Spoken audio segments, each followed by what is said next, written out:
At mas matangkad pa sila sa akin. O, di ba? Yung mga greenhouse nila. Yung greenhouse na yan, strawberry. Dito yung pinasok ko kanina na may pipino, may kamatis, tapos may kalabasa. Tapos etong dalawang greenhouse na to, puro kamatis po yan. Ngayon alam ko na kung saan nagmumula ang mga kamatis. Sa city flower o palengke na binibili natin. Dito po pala sila galing. And then, eto po, yan. Puro po mga lemon, yung mga nakailera ng mga yan. Tapos syempre mga dates. Tapos ganito po kalawak at may mais din po sila. Yan po. May mga puno rin po sila dito ng lemon. Ayan, lililim muna tayo. Ayan.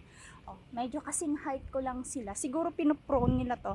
Sa ngayon, wala silang mga bunga dahil siguro napitasan na at baka magkakaroon pa ng bunga.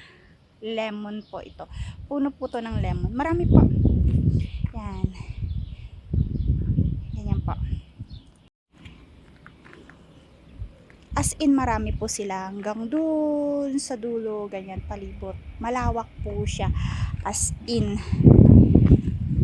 Kahit na may katirikan ng araw, maganda po ang weather ngayon dito sa Hail. Ito po yung nagustuhan ko kasi kahit na papasok pa lang yung summer, eto, okay na siya. Maganda. At lililim muna tayo. Malamig. Eto. Puno po ito ng lemon. Tamang-tama lang sa height ko. Tapos marami silang mga greenhouse.